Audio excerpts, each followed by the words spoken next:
Deer Creek Audio, your trusted technical resource.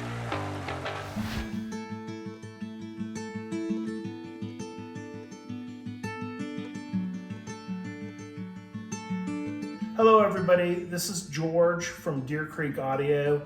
Today we're going to take a look at testing and tuning your Bose 901 speakers.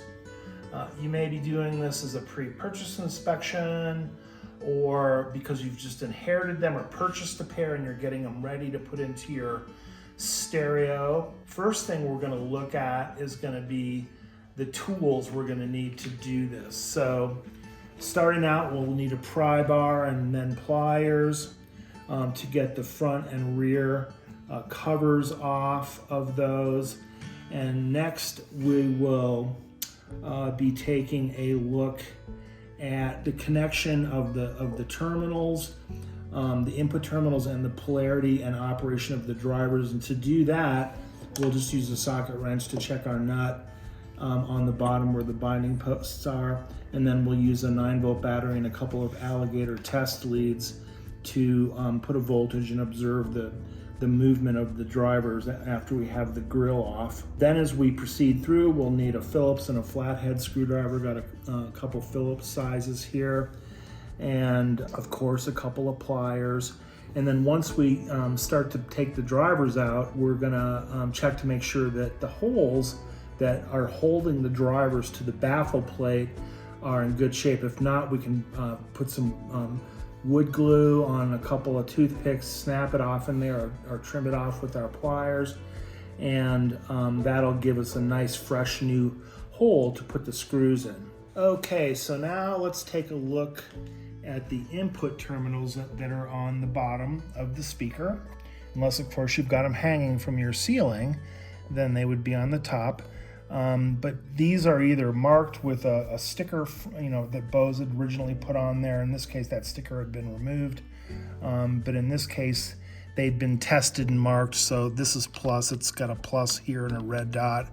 And this one's black, it's got a black mark and then a negative sign. So we remove the knurled nuts. That if these get lost, by the way, you can get them, at pretty much any local hardware store. But the first thing we're going to do is we're just going to make sure that these posts that go into the speaker and attach to the wiring on the inside are good and sturdy. And we can just take our wrench and put it on there and see that they're tight. Later we'll use this if we need to tighten them up. These are commonly loose, and we want to be careful not just to turn this nut because we could spin up the wire on the inside and break it or wear it out. So then when you put them all back together, don't forget to use a couple of washers on here. In this case, I've got a couple different lock washers, and it's nice to use new lock washers when you're doing wiring, just because you get a better contact. So that's the terminal connections. In the next section, we're going to talk about removing the cover and checking the polarity of the drivers. Okay, now we are going to remove the front and rear grills. These, a lot of times from the factory, have been stapled on, and there's 4 speakers on either side, so the staples were spaced in between those, and so you'll need a pair of pliers and maybe even a little flat screwdriver to get the staples out. In this case, I know they're glued, so I'm just going to pull up and then go in with my pry bar. So what I'm going to do is I just take a little thin Allen wrench to try to get things started over here, and pulling up just to get started with the glue. And there, I got a good start. So now I can pry up, go along gently prying.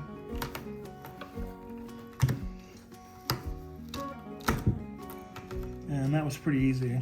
So we'll want to trim any of that kind of stuff off before we put all this away. Just gonna pull this off all the way and set the grill aside. So here we have the speakers, and I think the first thing we're gonna do here is test the polarity. Okay, now that we've got the cover off of the rear of the speaker, we're going to verify that all 8 of the rear firing drivers are connected and connected in the right polarity. So we'll also do that on the single front driver, but we won't show it here just for simplicity of the video. To do this, we've removed our thumb nuts from the terminals and noted the plus and minus. Now we take a 9-volt battery, and it's labeled here. This is the negative side, so we put one of our alligator clips here, and then we put the other of our alligator clips on the positive terminal, making sure they don't touch, okay? And connect this up. Now, what we do is we just momentarily touch this to the positive terminal, and all of the speakers will go out together. So here we go. Out, let go, out, let go, out, let go. Now, what we would have seen if one of these speakers was bad, it would have gone the opposite direction because it would have been pulled back in by all of the other drivers. And I saw this one time when actually a magnet had fallen off the back of one of these speakers. So that one we had to get a replacement on eBay for. So that concludes the removal of the cover and the testing on the integrity of the input wiring and the speaker operation and polarity. Now we're going to start to check out the speaker mounting integrity and also, if need be, tighten the input terminal posts or do any repair if we found any issues from the last test we performed. So here we are, we're taking out the 4 screws using a Phillips screwdriver. Of course, you always want to be careful you don't slip and poke a hole in these old speakers. And while we're doing this, we can observe these are the old cloth surrounds on the Series 2 that were known for their longevity. They don't rot like the foam. So chances are, if it's Series 1 or 2, that you have a very good surround, and also you can check to see that there's no rubbing. If you push this in, you hear kind of a scratchy sound where the voice coil could be rubbing against the magnet. As I just demonstrated that, I'll do it again. There's no sound, no nasty little sound there, so that all looks good. So then I can just get underneath here with a flat screwdriver like I just did there, and I can pry these up. Now these have been done pretty recently, and these were replaced with clay. And you probably also noted that when I was removing the screws that they were pretty tight. So if these were loose, what I would do is I would go and I would get some toothpicks and wood glue and mitigate them as shown. All right, so now since it was pretty moderate effort needed to remove the 4 screws when we took the driver out, that means that the mounting holes are pretty good. And so we're going to just show you if sometimes they're really wallowed out if they've been removed a couple times or for whatever reason. So we're going to show you how to fix these. If they're in pretty good shape like this, you can just take a simple toothpick like this. In this case, we're just going to use one, and we're just going to put the glue on the toothpick, and then we can just put it in here and then break it off like that. Okay, so now that toothpick is down inside there and it's got some glue, so when you put the screw back in, it'll dry and it'll be a really good connection. If these are really wallowed out, you can squirt some glue in there and maybe put 2 toothpicks in there.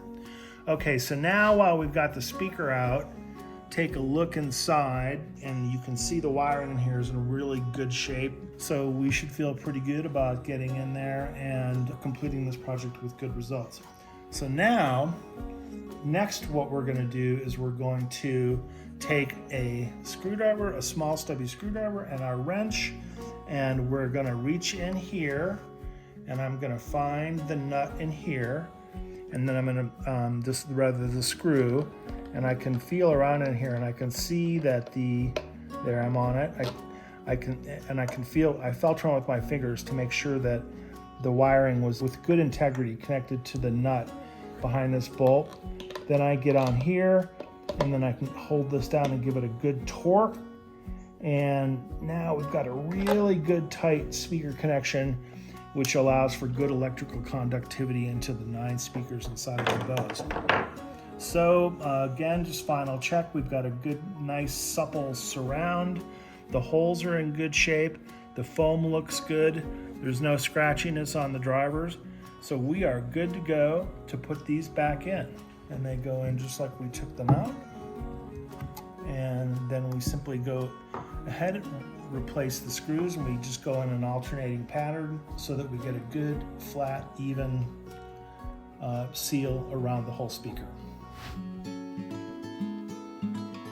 Okay, we got that snipped off, so you want to make sure you get any of those pieces of cloth snipped off. We especially don't want them interfering with the speakers, or we don't want anything rattling in there.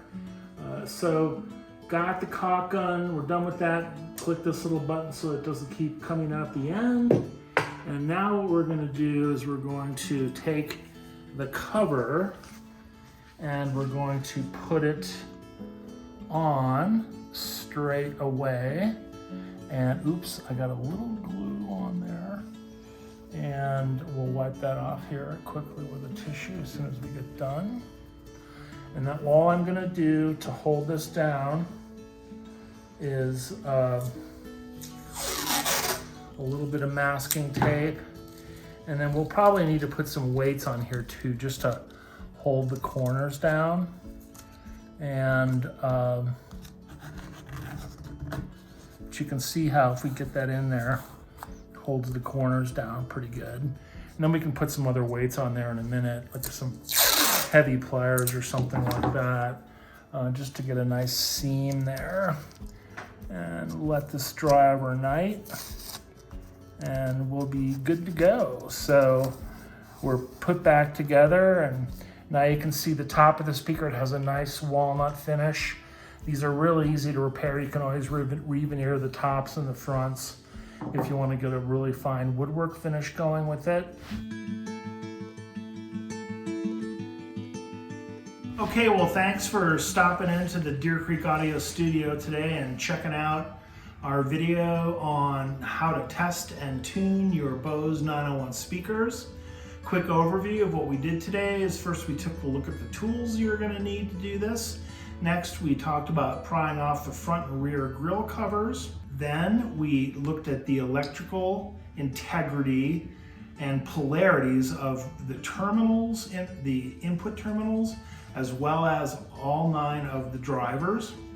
Then after that, we took a look at the mechanical integrity of the drivers, both the voice coil, the surrounds, as well as their mounting integrity to the faceplate, the wood cabinet faceplate, which included the screws. And in our case, it was a mounting clay. So having done all that, re-glued the cover, let it set overnight, and you're ready to put your 901s back into service. Be sure to visit us at deercreekaudio.com for more resources, tech blogs, and product details. Keep watching our YouTube channel for more video releases.